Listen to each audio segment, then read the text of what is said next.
नमस्कार दोस्तों, पिछली क्लास में हमने जयपुर के एक विद्वान शासक, एक महान खगोल शास्त्री, एक ज्योतिष राजा सवाई जयसिंह के बारे में अध्ययन किया था।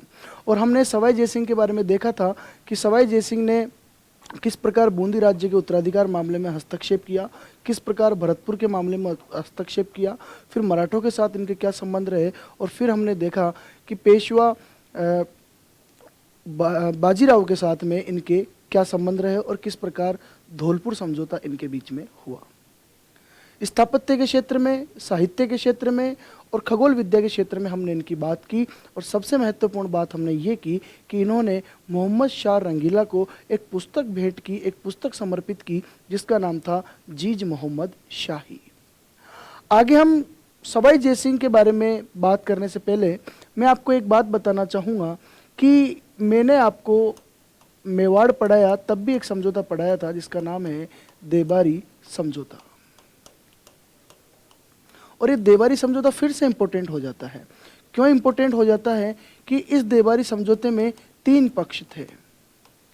एक पक्ष मेवाड़ की ओर से था, मेवाड़ के शासक महाराणा अमर सिंह सेकंड, एक जयपुर के थे सवाई जय सिंह, और एक मारवाड़ से थे जिनका नाम था अजीत सिंह। और इस देवारी समझौते के बारे में मैंने आपको ये बताया था कि अमर सिंह सेकंड ने अपनी बेटी चंद्र कुंवरी का विवाह किसके साथ करवाया था? सवाई जयसिंह के साथ करवाया था। तो साहब शर्त क्या थी? शर्त ये थी कि इनसे जो भी संतान उत्पन्न होगी, यानी कि सवाई जयसिंह और चंद्र कुंवरी के जो संतान उत्पन्न होगी वो ही जयपुर का अगला उत्तराधिकारी बनेगी, यानी कि जयपुर का अगला शासक बनेगा। तो साहब इन दोनों के माधो सिंह नामक पुत्र का जन्म हुआ। इन दोनों के जन्म किसका हुआ? माधो सिंह का जन्म हुआ। लेकिन माधो सिंह को यहाँ पे उत्तराधिकारी न बनाकर सवाई जयसिंह ने उत्तराधिकारी बनाया अपनी खींची राजनी से उत्पन्न ईश्वरी सिंह को। इसलिए यहाँ इस देवारी समझौते का उल्लंघन देखा गया और आगे अगला जो शासक बनेगा वो होगा आपका ईश्वरी सिंह। यानी कि हम यहाँ बात करेंगे जयपुर के शासक ईश्वरी सिंह के बारे में। अब वास्तविकता में तो यहाँ विवाह की शर्तों के आधार पे जो शासक बनना था वो माधो सिंह को बनना था, लेकिन सवाई जयसिंह के द्वारा ईश्वरी सिंह को जब शासक बनाया गया तो ईश्वरी सिंह और माधो सिंह दोनों के बीच में जयपुर के शासन को लेकर कुछ विवाद यहाँ उत्पन्न हुआ और दोनों के बीच में जो है वो 2 युद्ध होते हैं। एक युद्ध हुआ जिसका नाम था राजमहल का युद्ध, और जो दूसरा युद्ध हुआ वो युद्ध था बगरू का युद्ध।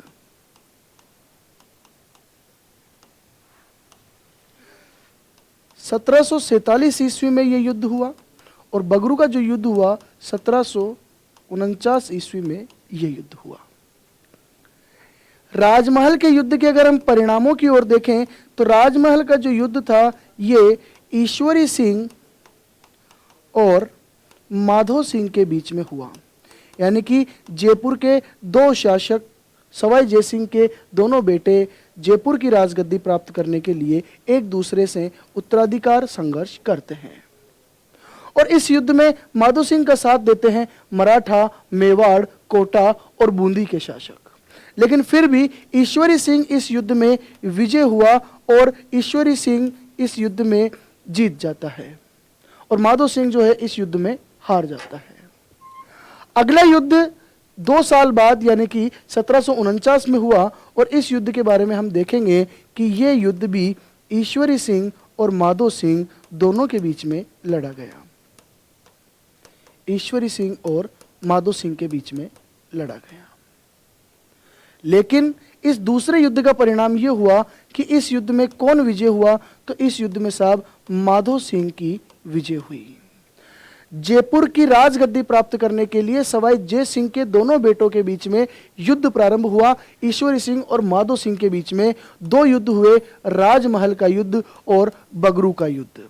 जब ये राजमहल का युद्ध ईश्वरी सिंह और माधो सिंह के बीच लड़ा गया तो इस युद्ध में विजय किसकी हुई? तो इस युद्ध में ईश्वरी सिंह विजय रहा। और इस विजय के उपलक्ष्य में ईश्वरी सिंह के द्वारा, यानी कि राजमहल के युद्ध में जब ईश्वरी सिंह विजय हुआ तो इस विजय के उपलक्ष्य में इनके द्वारा सरगासूली का निर्माण करवाया गया।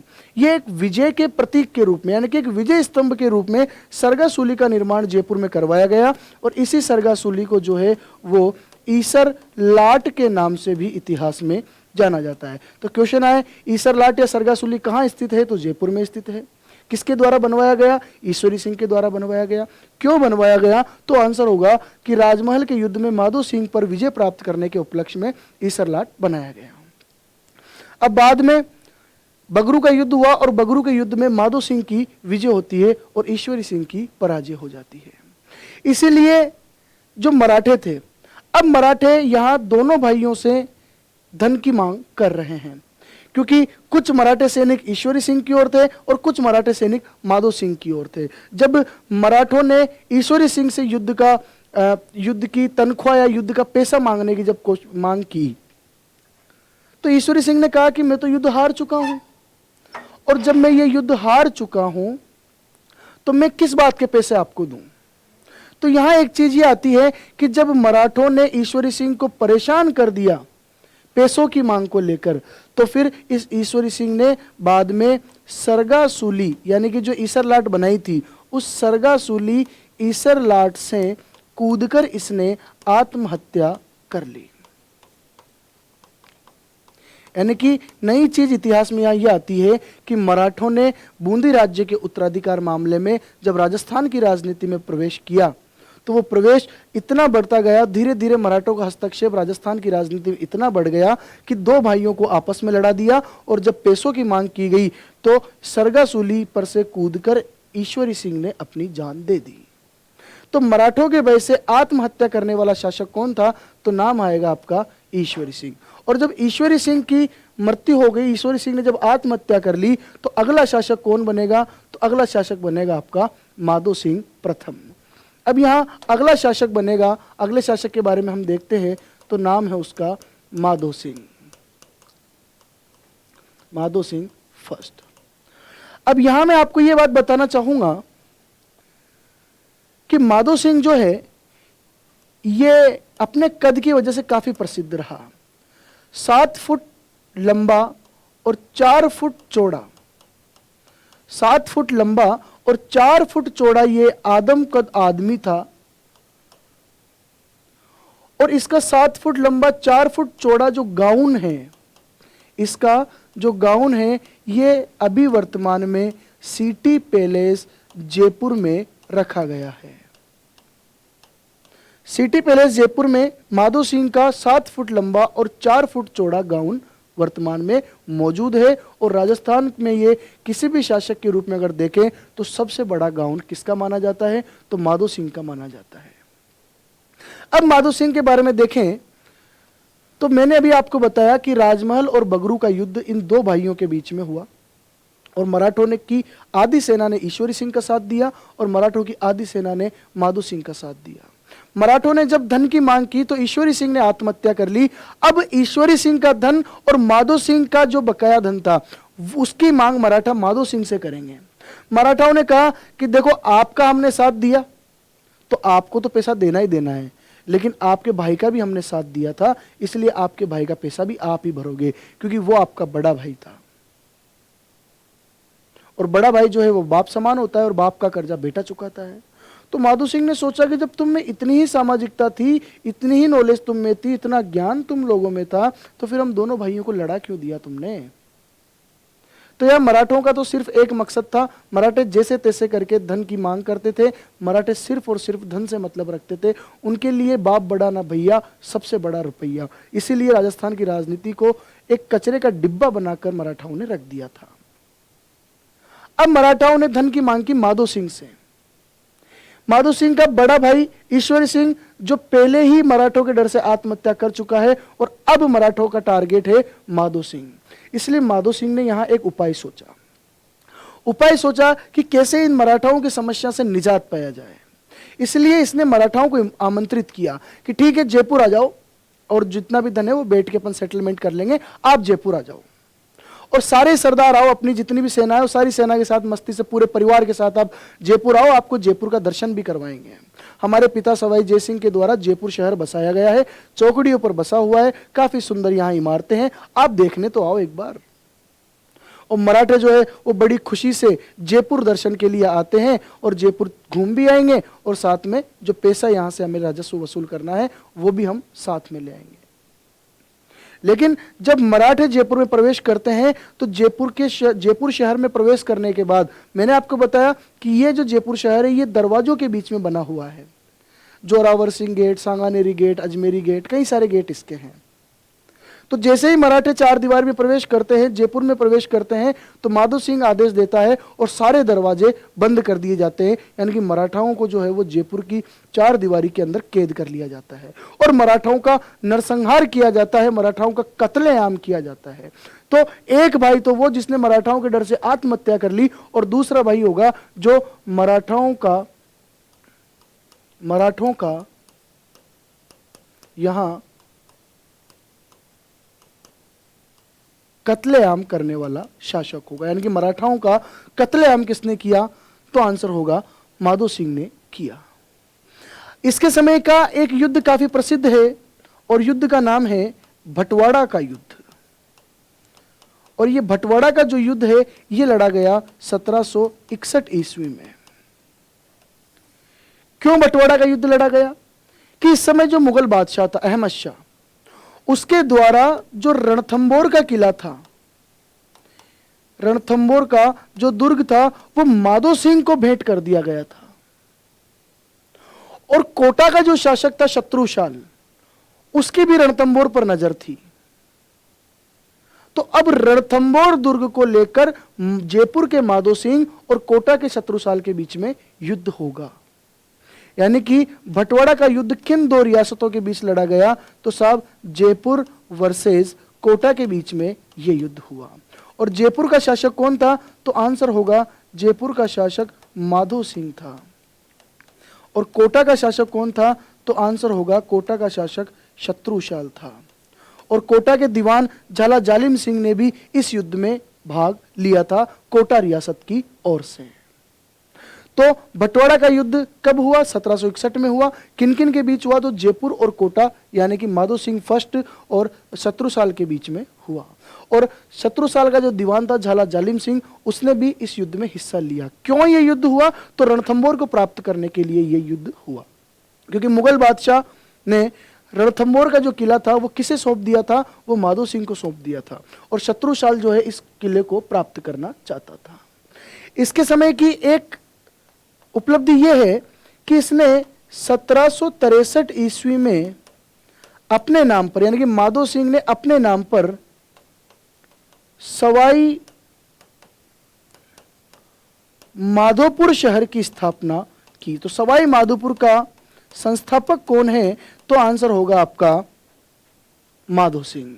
तो हमने माधो सिंह का देखा कि इसका 7 फीट चौड़ा और 7 फीट लंबा और 4 फीट चौड़ा जो गाउन है वो सिटी पैलेस जयपुर में रखा हुआ है और राजस्थान में सबसे बड़ा गाउन इसका माना जाता है। मराठाओं का कत्लेआम इसके द्वारा करवाया गया और भटवाड़ा का युद्ध इसके द्वारा लड़ा गया। रणथंबोर को प्राप्त करने के लिए भटवाड़ा का युद्ध हुआ था। 1763 में माधो सिंह ने सवाई माधोपुर नगर की स्थापना की थी। अब माधो सिंह के बाद हम अगर अगले शासक के रूप में देखें तो अगला शासक हमारे सामने आएगा प्रताप सिंह। माधो सिंह के बाद अगला शासक हमारा आता है और नाम है उनका प्रताप सिंह। अब प्रताप सिंह के समय की कुछ घटनाएं अगर हम देखें तो प्रताप सिंह के बारे में सबसे ज्यादा बार जो क्वेश्चन पूछा गया वो क्वेश्चन है आपका कि साहब गंधर्व बाईसी या इसी को कहा जाता है गुणीजन खाना किसके दरबार में थी? तो आंसर होगा आपका कि साहब प्रताप सिंह के शासनकाल में गंधर्व बाईसी उसके दरबार में निवास करती थी। अब ये गंधर्व बाईसी क्या है कि इसके दरबार में 22 विद्वानों के गुट बने हुए थे। यानी कि अगर कोई चित्रकार है तो उनकी संख्या भी 22 है, कोई संगीतज्ञ है, संगीतकार है तो उनकी संख्या भी 22 है, कोई डांसर है, कोई नृत्यकार है तो भी 22 है, कोई कवि है तो कवियों की भी 22 कवियों की मंडली है। तो 22 के ग्रुप विद्वानों के इसके दरबार में थे, इसीलिए इसे गंधर्व बाईसी या गुणीजन खाना के नाम से जानते हैं। ये कई बार क्वेश्चन आया हुआ है। दूसरी बात कि साहब ये जो प्रताप सिंह था, ये प्रताप सिंह कविताएं लिखने का काफी शौकीन था। और किस नाम से कविताएं लिखता था?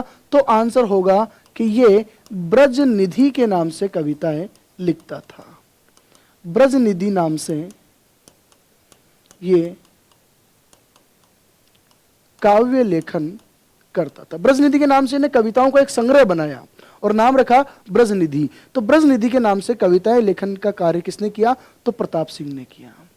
अगली बात करें कि साहब प्रताप सिंह के काव्य गुरु कौन थे जिन्होंने इसे कविताएं सिखाई?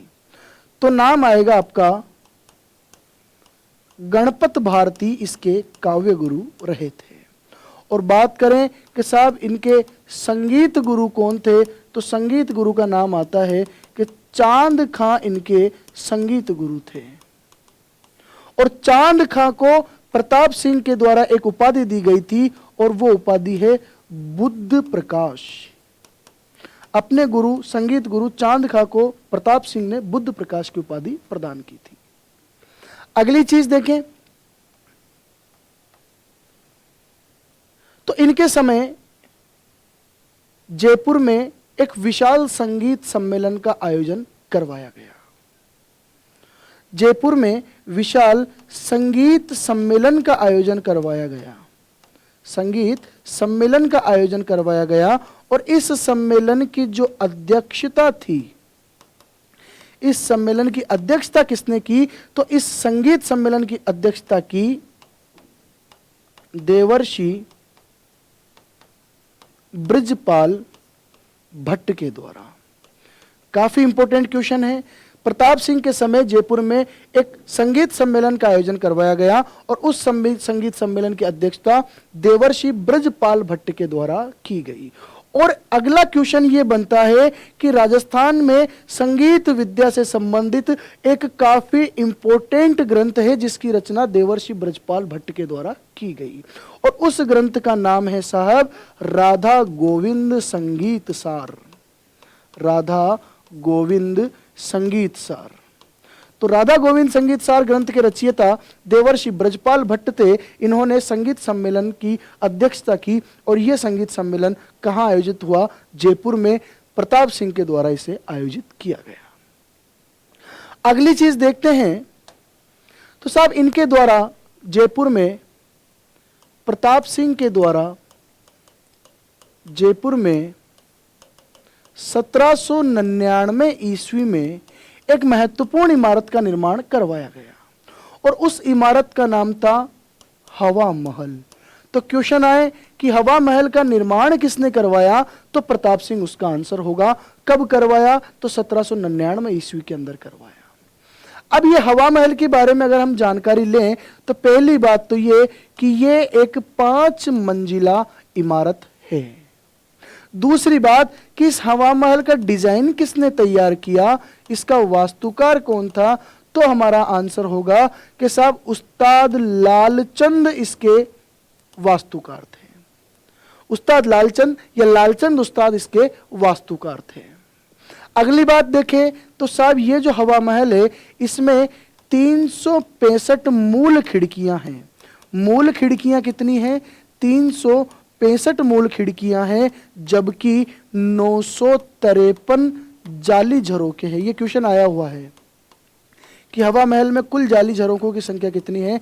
तो आंसर है 953, जबकि मूल खिड़कियों की बात करें तो आंसर होगा 365 खिड़कियां इसके अंदर लगी हुई है। अगली मैं बात करूं कि ये जो हवा महल है ये बिना नींव के स्थित है, यानी कि इसमें किसी प्रकार की कोई नींव नहीं है, सीधा धरातल पर ये बनाया हुआ है और इसे दूर से देखने पर भगवान श्री कृष्ण के मुकुट के समान ये देखने को दिखाई पड़ता है। तो श्री कृष्ण के मुकुट के समान ये दिखाई पड़ता है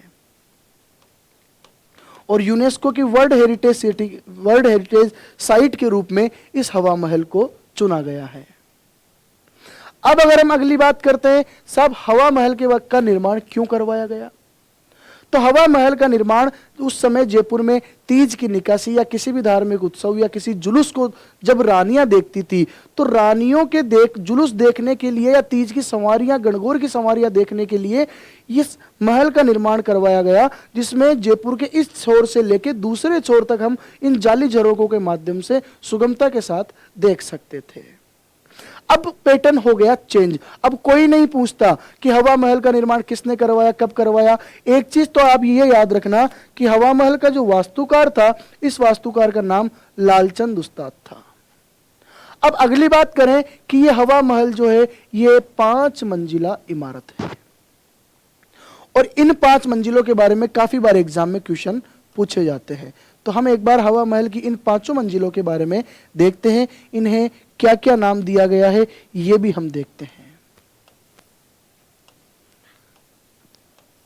तो साहब हवा महल की जो सबसे ऊपर की जो मंजिल है, हवा महल की जो सबसे ऊपरी मंजिल है, इसे नाम दिया गया है हवा मंदिर। इसे क्या नाम दिया गया है? तो इसे नाम दिया गया है हवा मंदिर। दूसरी अगर हम बात करें, दूसरे ऊपर से जो दूसरी मंजिल है, इसे कहा गया है प्रकाश मंदिर। हवा मंदिर, प्रकाश मंदिर।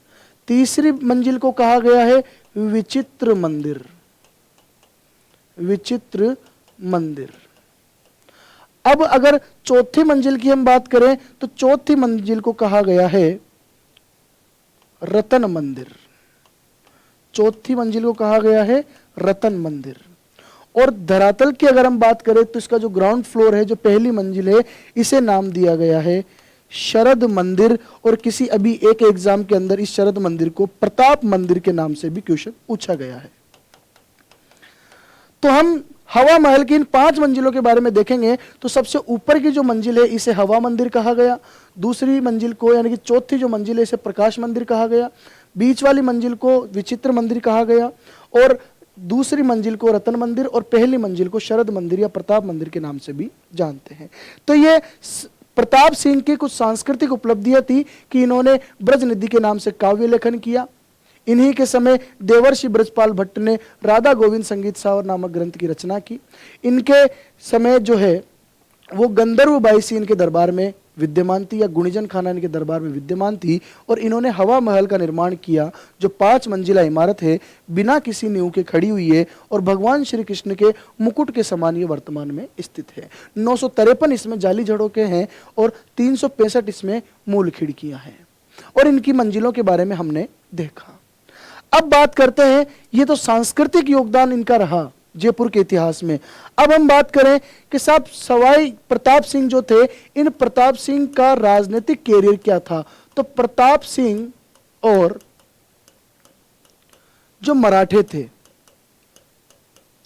इनके बीच में जो युद्ध हुए, वो 3 युद्ध इतिहास के अंदर जाने जाते हैं। प्रताप सिंह और मराठे, जयपुर का पूरा इतिहास मराठों से संबंधित है, क्योंकि बूंदी के उत्तराधिकार मामले में सवाई जयसिंह के समय से ही मराठों का हस्तक्षेप हुआ। मराठों के डर से ही ईश्वरी सिंह ने आत्महत्या की, और मराठों का कत्लेआम किसने किया? तो माधो सिंह ने किया। अब उस कत्लेआम जो माधो सिंह ने किया था, उस कत्लेआम का बदला लेने के लिए मराठे अब वापस जयपुर पर चढ़ाई करेंगे, और उस समय शासक होगा आपका प्रताप सिंह। और मराठों और प्रताप सिंह की सेना के बीच में टोटल 3 युद्ध हुए, जिनमें से एक युद्ध का नाम है तुंगा का युद्ध। तुंगा बस्ती यहां जयपुर के पास में। यह युद्ध हुआ 1787 ईस्वी में। इसके बाद दूसरा जो युद्ध है, यह दूसरा युद्ध हुआ पाटन का युद्ध। पाटन का युद्ध 1790 ईस्वी में। और तीसरा जो युद्ध है, यह युद्ध हुआ मालपुरा का युद्ध। और मालपुरा का जो युद्ध है, यह हुआ 1800 ईस्वी में। तो तुंगा का युद्ध, पाटन का युद्ध और मालपुरा का युद्ध किन किन के मध्य हुआ? तो साहब मराठा और प्रताप सिंह के बीच में यह युद्ध हुआ। अब हम इन युद्धों के बारे में देखते हैं। साहब पाटन का जो युद्ध है, ये प्रताप सिंह और मराठा जो सेनापति थे, जो मराठा संघ के नेतृत्व करता थे, नेता थे, उनका नाम था महादजी सिंधिया। महादजी सिंधिया।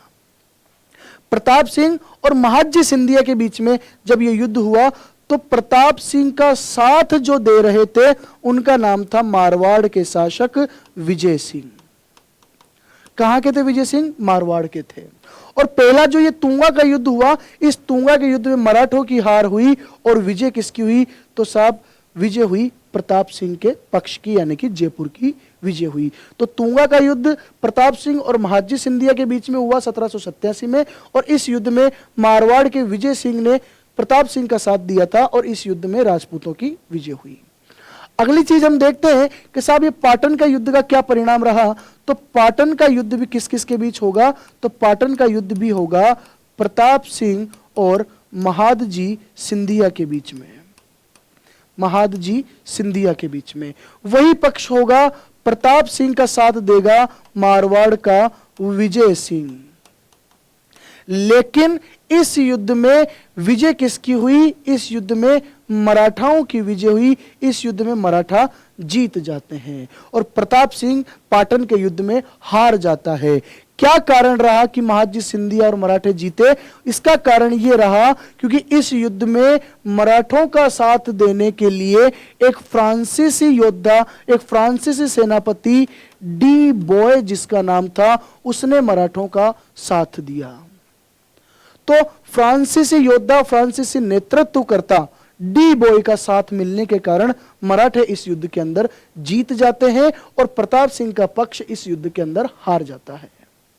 अगला हम देखें कि साहब मालपुरा का जो युद्ध 1800 ईस्वी में हुआ, यह किस किस के बीच हुआ? तो जाहिर सी बात है यह युद्ध भी प्रताप सिंह के बीच और यह युद्ध महादजी सिंधिया के बीच में होगा। और वही बात कि प्रताप सिंह का साथ यहां पे मारवाड़ का शासक देगा, लेकिन तीसरे युद्ध तक आते आते विजय सिंह जो मारवाड़ का था उसकी मृत्यु हो जाती है और विजय सिंह के बाद अगला शासक मारवाड़ का बनता है भीम सिंह। और भीम सिंह इस मालपुरा के युद्ध में किसका साथ देगा? प्रताप का साथ देगा, यानी कि प्रताप सिंह का साथ देगा। और इस युद्ध में भी महादजी सिंधिया की विजय हो जाती है और प्रताप सिंह का पक्ष हार जाता है।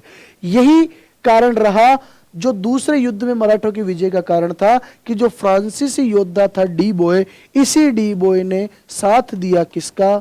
महादजी सिंधिया का। तो इस तरीके से ये तीन युद्ध मराठों के बीच में और प्रताप सिंह के बीच में हुए और हमने मराठों के साथ ये जो तीन युद्ध हुए इनके बारे में देखा कि एक युद्ध तुंगा का युद्ध, एक युद्ध पाटन का युद्ध और एक युद्ध जो है वो मालपुरा का युद्ध इनके बीच में लड़ा गया। अब साहब प्रताप सिंह जब मालपुरा का युद्ध हार गया तो प्रताप सिंह के साम्राज्य जब इसका चला गया या मराठाओं ने इसकी कुछ जमीन पर कब्जा कर लिया, तो उसके बाद अगर हम प्रताप सिंह की बात करें तो प्रताप सिंह के बाद अगला शासक बनता है जयपुर में और उसका नाम है जगत सिंह। अब इस जगत सिंह के बारे में कुछ मैं आपको जानकारी देना चाहूंगा कि इस जगत सिंह की एक प्रेमिका थी और जगत सिंह की जो प्रेमिका है उसका नाम था रस कपूर। जगत सिंह की प्रेमिका का नाम था रस कपूर और इसी रस कपूर के कारण प्रभाव, इसका इतना अधिक प्रभाव था रस कपूर का कि इस रस कपूर के प्रभाव के कारण जगत सिंह को जयपुर का बदनाम राजा भी कहा जाता है। तो जयपुर का बदनाम शासक या बदनाम राजा कौन है? तो साहब जगत सिंह है। इस जगत सिंह के समय पे एक युद्ध लड़ा गया 1807 ईस्वी में, जिसके बारे में मैंने मेवाड़ में भी आपसे चर्चा की थी और यह युद्ध था गिंगोली का युद्ध। यह युद्ध था गिंगोली का युद्ध। युद्ध क्यों हुआ? तो मैंने आपको बताया था कि मेवाड़ के शासक भीम सिंह की पुत्री कृष्णा कुमारी का विवाह मारवाड़ के शासक भीम सिंह के साथ तय किया गया था, लेकिन जब मारवाड़ का भीम सिंह मर गया तो कृष्णा कुमारी की सगाई जगत सिंह के साथ कर दी गई। जयपुर का जो जगत सिंह है इसके साथ मेवाड़ की राजकुमारी कृष्णा कुमारी का विवाह तय किया गया। लेकिन मारवाड़ के भीम सिंह का जो छोटा भाई था मान सिंह, वो इस पक्ष के इसमें राजी नहीं हुआ और इसीलिए मारवाड़ और जयपुर के बीच में कृष्णा कुमारी से विवाह को लेकर एक युद्ध हुआ जिसे कहा जाता है गिंगोली का युद्ध। यानी कि यह युद्ध किस किस के बीच हुआ, तो यह युद्ध हुआ जयपुर के जगत सिंह और मारवाड़ यानी कि जोधपुर के मानसिंह राठौड़ के बीच में। इस युद्ध में विजय किसकी हुई, तो इस युद्ध में विजय हुई जगत सिंह की। अब ये गिंगोली का जो युद्ध था ये किससे संबंधित था, तो ये संबंधित था कृष्णा कुमारी का जो विवाद था, इस विवाद से ये संबंधित था। आगे अगर मैं अगली बात करूं इनके समय की, तो समय आया 1818 ईस्वी का, और ये वो समय था जब अंग्रेजों ने लगभग राजस्थान के सभी राजपूतों को संधियां करने के लिए तैयार कर लिया था।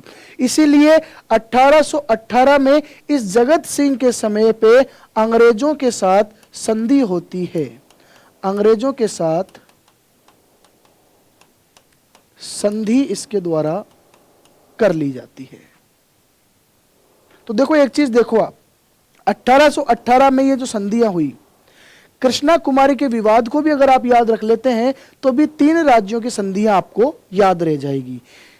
1818 में मेवाड़ के शासक भीम सिंह ने संधि की जो कृष्णा कुमारी का पिता था। 1818 में जयपुर के जगत सिंह ने अंग्रेजों के साथ संधि की जिसका विवाह किसके साथ तय होना था, कृष्णा कुमारी के साथ तय होना था। और 1818 में ही जो मान सिंह था जिसने गिंगोली के युद्ध में जगत सिंह से युद्ध किया था और वो भी कृष्णा कुमारी से विवाह करना चाहता था। इसीलिए जब 1818 की संधियों की बात आएगी तो मेवाड़ का भीम सिंह, जयपुर का जगत सिंह और मारवाड़ का मान सिंह, ये तीनों एक साथ होंगे और तीनों ने ही 1818 में अंग्रेजों के साथ संधियां की। अब जब जगत सिंह की बात कर ली तो जगत सिंह के बाद में जो अगला शासक आएगा उसका नाम होगा राम सिंह सेकंड, या इसे सवाई राम सिंह के नाम से भी जाना जाता है। अब राम सिंह की अगर बात करें तो राम सिंह के समय की कुछ घटनाएं हमें देखने को मिलती है। पहली घटना क्या है कि साहब 1857 की जो क्रांति थी उस क्रांति में इन्होंने अंग्रेजों का साथ दिया। राम सिंह ने 1857 की क्रांति में अंग्रेजों का सहयोग किया और अंग्रेजों का सहयोग करने के कारण ही इन्हें कोटपुतली का परगना अंग्रेजों के द्वारा दिया गया और साथ ही सितार ए हिंद की उपाधि भी अंग्रेजों ने इन्हें प्रदान की। तो कोटपुतली का परगना और सितार ए हिंद की उपाधि अंग्रेजों का सहयोग करने के कारण 1857 की क्रांति के दौरान इनको दी गई थी। अगली अगर मैं बात करूं तो 1857 ईस्वी की ही एक घटना है कि इन्होंने कला को प्रोत्साहन देने के लिए, कला को आगे बढ़ाने के लिए एक विद्यालय, एक मदरसे की स्थापना की। उसका नाम था मदरसा ए हुनरी। मदरसा ए हुनरी। और मदरसा ए हुनरी क्यों बनाया गया? क्योंकि ये कला का प्रशंसक था, कला को एक अलग लेवल देना चाहता था, कला को बढ़ाना चाहता था। इसलिए मदरसा ए हुनरी की स्थापना इनके द्वारा की गई और बाद में इसी मदरसा ए हुनरी का नाम बदलकर 1886 ईस्वी में कर दिया गया Maharaja school of art and craft.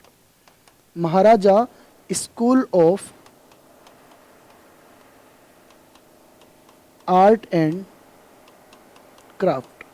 तो Maharaja school of art and craft ये किसका नाम है? ये इसी मदरसा ए हुनरी का नाम है जो किसके द्वारा? राम सिंह सेकंड के द्वारा स्थापित की गई। 1857 में मदरसा ए हुनरी की स्थापना हुई और 1886 में Maharaja school of art and craft के नाम से इसका नामकरण किया गया। तो ये हमने राम सिंह के बारे में देखा। अब राम सिंह के समय की और घटनाओं को अगर हम देखें तो राम सिंह ने राम प्रकाश थिएटर नामक एक नाट्यशाला का निर्माण करवाया। तो राम प्रकाश थिएटर, और माना जाता है कि उत्तरी भारत का पहला थिएटर अगर कोई था, पहला कोई रंगमंच था, तो उसका नाम है राम प्रकाश थिएटर। इसकी स्थापना किसके द्वारा की गई? तो आंसर होगा राम सिंह सेकंड।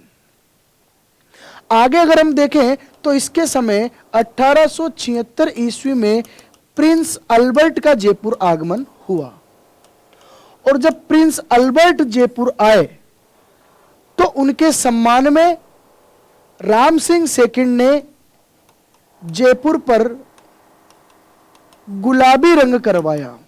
इसीलिए तो जयपुर को गुलाबी नगरी कहा जाता है। जयपुर पर गुलाबी रंग करवाया गया प्रिंस अल्बर्ट के आगमन पर राम सिंह सेकंड के द्वारा। अगली चीज देखें तो प्रिंस अल्बर्ट के आगमन पर ही इनके द्वारा अल्बर्ट हॉल का निर्माण करवाया गया, और इन्हीं के आगमन के उपलक्ष्य पर जयपुर में राम निवास बाग का निर्माण भी करवाया गया।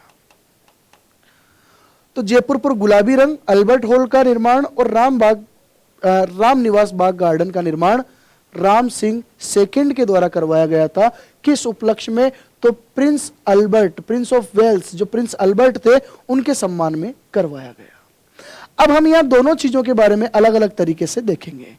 साहब, ये जो अल्बर्ट हॉल है वर्तमान में म्यूजियम के रूप में है, और राजस्थान में विधानसभा बनने से पहले जो अस्थायी विधानसभा थी वो इस अल्बर्ट हॉल में ही संचालित होती थी। इस अल्बर्ट हॉल के वास्तुकार का अगर मैं नाम बताऊं, अल्बर्ट हॉल के वास्तुकार, इसके डिजाइनर की अगर हम बात करें तो उसका नाम आ जाता है स्टीवन जेकब। तो क्वेश्चन आए कि अल्बर्ट हॉल के वास्तुकार का क्या नाम था? तो आंसर होगा स्टीवन जेकब। अगली मैं बात करूं कि साहब जो जयपुर है, इस जयपुर को कहा जाता है गुलाबी नगरी, क्योंकि इस पर राम सिंह सेकंड ने गुलाबी रंग पुतवाया था। गुलाबी नगरी के नाम से इसे जाना जाता है।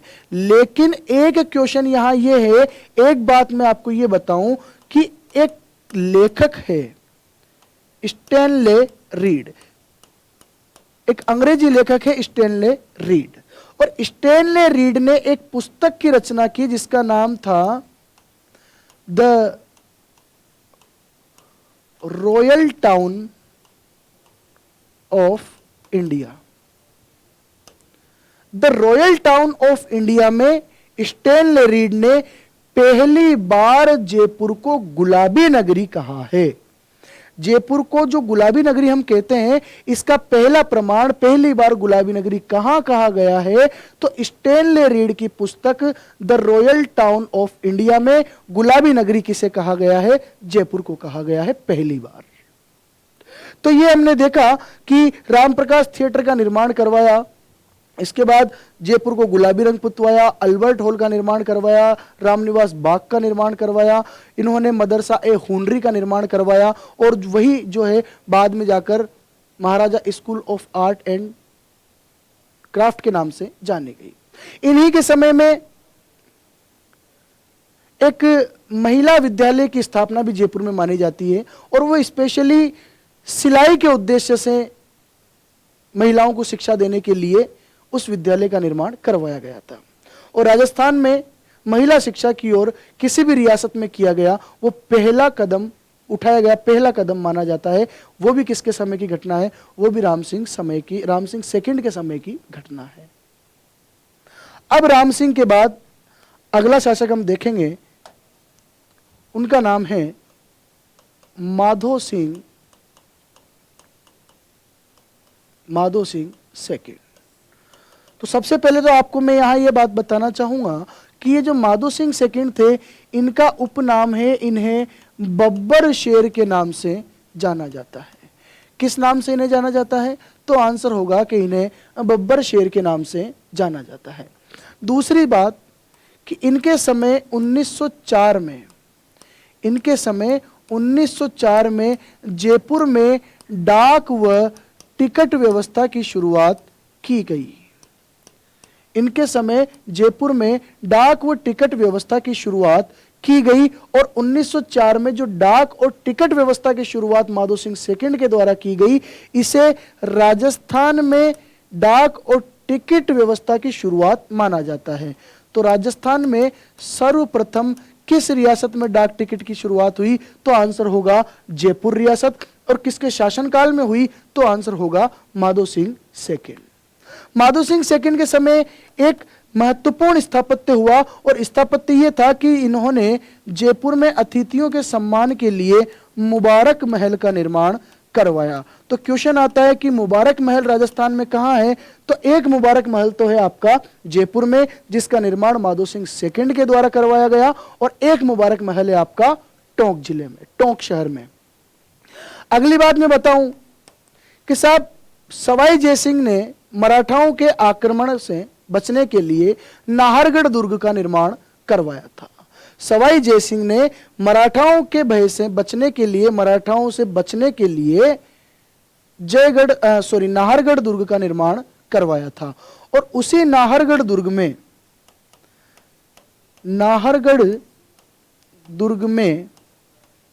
अपनी 9 पासवान रानियों के लिए एक समान 9 महल यहां बनवाए गए। एक समान 9 महल बनवाए गए। आप अगर कभी आपका नाहरगढ़ जाना हो तो नाहरगढ़ में जब हम किले में महल में प्रवेश करते हैं तो वहां एक जैसे लगभग 9 महलों का निर्माण हो रखा है, जिनमें गेट, खिड़की यानी कि गेट बंद करने की जो उपकरण वहां पे हैं, वो भी हर एक चीज सेम, एक पत्थर 1 इंच की भी उनके अंदर कोई अंतर उनका यहां नहीं देखा जा सकता। इसलिए अपनी 9 पासवान रानियों के लिए नाहरगढ़ दुर्ग में एक समान 9 महल किसके द्वारा बनवाए गए? तो आंसर होगा आपका माधो सिंह सेकंड। और यही वो समय था जब माधो सिंह सेकंड ने BHU यानी कि बनारस हिंदू विश्वविद्यालय के निर्माण के लिए मदन मोहन मालवीय को 5 लाख रुपये दान में दिए थे। तो जयपुर का कौन सा शासक है जिसने BHU के निर्माण में आर्थिक योगदान दिया? तो आंसर होगा माधो सिंह सेकंड। जयपुर का कौन सा शासक है जिसने पहली बार राजस्थान में डाक टिकट व्यवस्था की शुरुआत की? तो आंसर होगा माधो सिंह सेकंड। जयपुर के किस शासक को बब्बर शेर के नाम से जाना जाता है? तो आंसर होगा माधो सिंह सेकंड। मुबारक महल कहां स्थित है? जयपुर में स्थित है। निर्माण किसने करवाया? माधो सिंह सेकंड ने करवाया। क्यों करवाया? अतिथियों के सम्मान के लिए करवाया। नाहरगढ़ दुर्ग में एक जैसे 9 महल बने हुए हैं, इनका निर्माण किसने करवाया? तो आंसर होगा माधो सिंह सेकंड ने करवाया।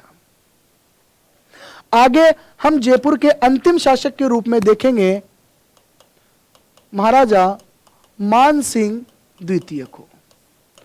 और महाराजा मानसिंह द्वितीय के बारे में हम यहां ये देखेंगे कि ये पोलो के एक अंतर्राष्ट्रीय खिलाड़ी थे, पोलो को एक अलग पहचान दिलाई और भारतीय पोलो टीम के भी ये सदस्य रहे। तो मानसिंह सेकंड के समय की मैं आपको बात बताऊं कि ये उस दौर में महाराजा थे जिस समय राजस्थान का एकीकरण हुआ, यानी कि देश आजाद होने वाला था। और एकीकरण जब हुआ तो एकीकरण, राजस्थान का जो एकीकरण है, मैंने बताया कि 7 चरणों में राजस्थान का एकीकरण हुआ। तो इन्होंने चौथे चरण में जयपुर का विलय किया। यानी कि एक क्वेश्चन यहां यह भी बनता है कि राजस्थान के एकीकरण के समय जयपुर के शासक का क्या नाम था? तो आंसर होगा मानसिंह सेकंड। और कौन से चरण में मिला? चौथे चरण में। यानी कि 30 जनवरी 1949 को जो वृहत राजस्थान का निर्माण हुआ, वो जयपुर जिसका विलय चौथे चरण में हुआ, उसका शासक कौन था? तो मानसिंह सेकंड था। और मानसिंह सेकंड के बारे में सबसे इंपॉर्टेंट बात अगर मैं आपको बताऊं तो जब ये चौथा चरण हुआ, यानी कि 1949 में 26, तो मानसिंह का जो, अगर हम एकीकरण के अंदर इनकी भूमिका देखें तो मानसिंह को आजीवन राज प्रमुख के पद पर बिठाया गया। जब हम एकीकरण देखेंगे तब पढ़ेंगे राज प्रमुख क्या थे, महाराज प्रमुख क्या थे, क्या इनका सिस्टम था, उपराज प्रमुख क्या थे, कौन कौन सी रियासतें शामिल हुई। हमें यहाँ मानसिंह सेकंड के बारे में इतना ध्यान रखना है कि एकीकरण जब राजस्थान का हुआ तो उस समय जयपुर रियासत के जो राजा थे उनका नाम था मानसिंह सेकंड, और 1949 में जब ये चौथा चरण हुआ उस समय इनको आजीवन राज प्रमुख के पद पर बिठाया गया। तो पहले वीडियो में हमने दुले राय से लेकर मानसिंह तक का शासनकाल देखा। उसके बाद दूसरे वीडियो में हमने मिर्जा राजा जय सिंह और सवाई जय सिंह के बारे में देखा, और तीसरे वीडियो में हमने ईश्वरी सिंह से लेके महाराजा मानसिंह द्वितीय तक का शासनकाल देखा। और इस तरीके से जयपुर के जो कछवा शासक है, इन कछवा शासकों का जो कंप्लीट इतिहास है वो हमने यहाँ पे पढ़ लिया है। आशा करता हूँ, उम्मीद करता हूँ कि ये आपके लिए मोर देन सफिशिएंट साबित होगी ये क्लासें। इनके अलावा आप अगर कुछ ना पढ़ो तो भी कोई दिक्कत नहीं है, क्योंकि ये अपने आप में अद्वितीय है। ये जो सार संग्रह मैंने आपको बताया है ये कई सारी पुस्तकों में से जो है इन कंटेंट को छाटा गया है और उसके बाद हम यहाँ पे आपको पढ़ा रहे हैं। तो मैं कुलदीप सिंह चौधरी अभिव्यक्ति क्लासेज जयपुर की ओर से, राजस्थान की इस क्लास की ओर से आपके उज्जवल भविष्य की कामना करता हूँ। जय हिंद, जय भारत।